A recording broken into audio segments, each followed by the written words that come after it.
दोस्तों, आज हम एक ऐसे विषय पर बात करेंगे जिससे सब डरते हैं। हम बात करेंगे मृत्यु के तैयारी की और जीते जी मरना सीखने की कला की। दोस्तों, आज सुबह जब आपकी आँख खुली तो क्या आपने सोचा था कि यह आपका आखिरी दिन हो सकता है? नहीं ना। हम सब यही सोचते हैं कि मौत कहीं दूर है, लेकिन सच यह है जिस क्षण हम पैदा हुए उसी क्षण हमारी मृत्यु की गिनती शुरू हो गई। हर सांस के साथ, हर दिल की धड़कन के साथ आप मृत्यु के एक कदम करीब आ रहे हैं। डरिए मत। आज हम मृत्यु के भय की बात नहीं करेंगे। आज हम सीखेंगे मृत्यु से दोस्ती करना, मृत्यु के ऊपर उठना, क्योंकि जो व्यक्ति मरना सीख जाता है वही सच में जीना भी सीख जाता है। दोस्तों, मृत्यु जीवन का अंत नहीं है, जीवन का हिस्सा है। जैसे दिन के बाद रात आती है, सर्दी के बाद गर्मी आती है, वैसे ही जन्म के बाद मृत्यु आती है। भारतीय संस्कृति में जीवन को 4 भागों में बांटा था: शिष्यावस्था, ब्रह्मचर्य, संसार और संन्यास। चौथा भाग था संन्यास, जहाँ व्यक्ति समाज के लिए मर जाता है और परमात्मा की ओर बढ़ने लगता है। मृत्यु की तैयारी का मतलब यह नहीं है कि आप जिंदगी छोड़ दें। इसका मतलब है कि आप जिंदगी को इतनी गहराई से जिए कि मृत्यु आने पर कोई अफसोस ना हो। आप जिंदगी को परिपूर्ण रूप से जिए। सुकरात ने अपनी मृत्यु के दिन कहा था, मैं नहीं जानता कि मृत्यु के बाद क्या है, लेकिन मैं ये जानता हूँ कि मैंने अपना जीवन परिपूर्ण तरीके से जिया है। मुझे अब मृत्यु का कोई डर नहीं है। मृत्यु से डर क्यों लगता है? क्योंकि हमने कभी मरना नहीं सीखा, हमने कभी परिपूर्ण तरीके से जीना भी नहीं सीखा।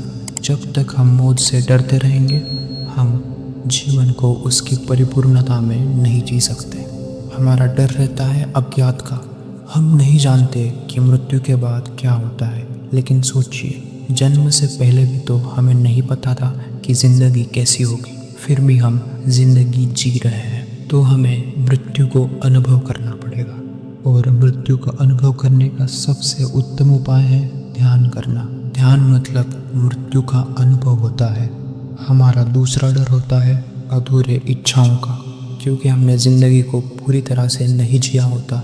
हमारी कुछ इच्छाएं अधूरी रह जाती है, हमारे कुछ काम अधूरे रह जाते हैं। इसलिए ज़िंदगी को परिपूर्ण तरह से जाग के होश के साथ जीना बहुत ज़रूरी है। तीसरा डर है यह संसार छूटने का। माँ बाप, भाई बहन, पत्नी, परिवार, दोस्त, घर। हमें लगता है हम ये सब छोड़ के जा रहे हैं, लेकिन आप सोचो, क्या ये सब असल में आपका था? नहीं, आपने बस यहाँ पे कुछ दिन गुजार लिए और इन सब से मोह लगा लिया। ये चीज़ें, ये लोग वास्तव में हमारे नहीं हैं। यह बस हमारे सफ़र का हिस्सा है। प्रकृति मृत्यु की सबसे बड़ी शिक्षक है। पतझड़ में पत्ते गिरते हैं, लेकिन वसंत में नए पत्ते आते हैं। पुराने पत्तों का गिरना नए पत्तों के लिए नई जगह बना देता है। वैसे ही हमारा मरना किसी और के लिए ज़िंदगी बन जाता है। रात का आना दिन की मृत्यु है, लेकिन रात के बिना नया दिन कैसे आएगा? नींद एक छोटी सी मृत्यु है। हर रात हम मरते हैं, लेकिन हर सुबह फिर से जीते हैं। समुद्र की लहरें उठती है और गिरती है। हर लहर की मृत्यु अगली लहर का जन्म है। फिर भी समुद्र वही रहता है, गहरा, विशाल। बचपन मरता है तो जवानी आती है, जवानी मरती है तो बुढ़ापा। हर चरण की मृत्यु अगले चरण का द्वार है। हमारी शरीर की छोटी सी कोशिकाएं भी मरती है और नई कोशिकाएं बनती रहती है। हमारा शरीर 7 साल में पूरी तरह से बदल जाता है, फिर भी हम वही रहते हैं। तो असली हम कौन है? अब हम जानेंगे जीते जी मरने की कला। संत कबीर कहते हैं, जीते जी जो मरी गया, बहुरी न मरता प्राण।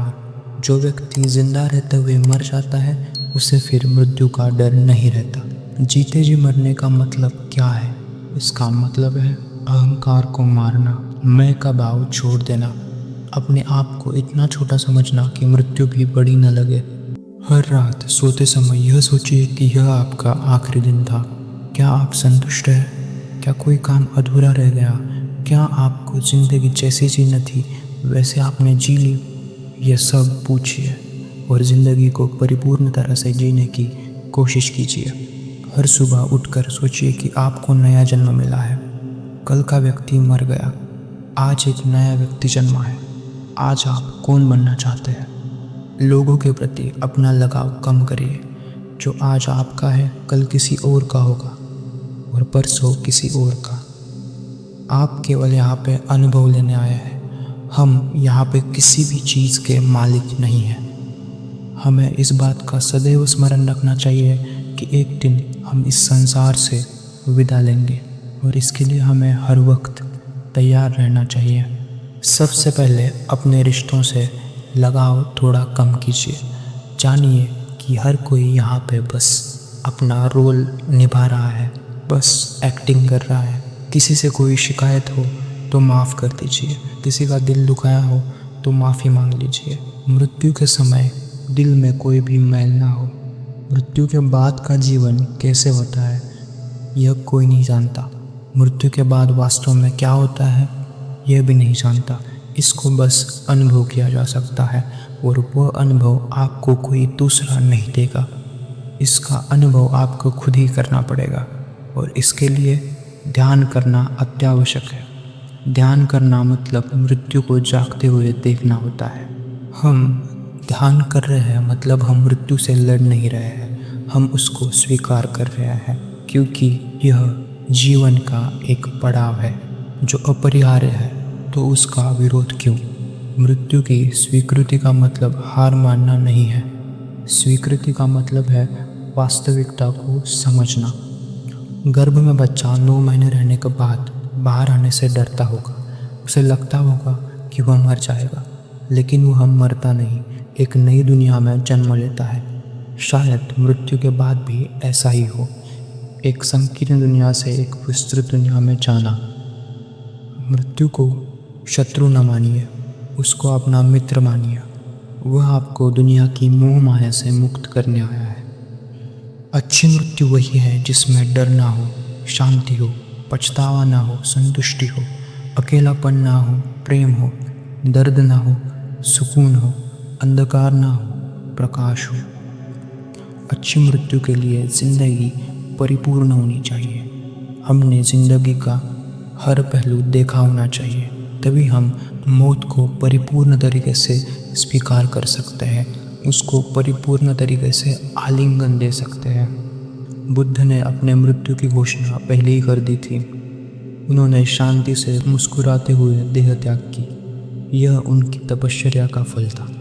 उन्होंने जीवन भर मृत्यु को समझा, जीवन को समझा और यह संपदा इंसानियत में बांटकर विदा हो गए। दोस्तों, मृत्यु आपकी शत्रु नहीं है, मित्र है। वह आपको मुक्त करने आती है चिंताओं से, तनाव से, दुखों से, बंधनों से। मृत्यु आपको सिखाती है कि ज़िंदगी कितनी सुंदर है। अगर मृत्यु ना होती तो ज़िंदगी की कोई कीमत ना होती।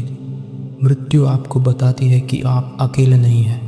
आपके पहले अरबों लोग इस रास्ते से गुजरे हैं, आपके बाद भी अरबों लोग यहाँ से गुजरेंगे। मृत्यु आपको बताती है कि असली आप अमर है। शरीर मरता है लेकिन चेतना अमर रहती है। दोस्तों, मृत्यु ज़िंदगी का सबसे बड़ा सच है। इसे नकारना बेवकूफ़ी होगी, इसे स्वीकार करना बुद्धिमानी है, इसकी तैयारी करना ज्ञान है।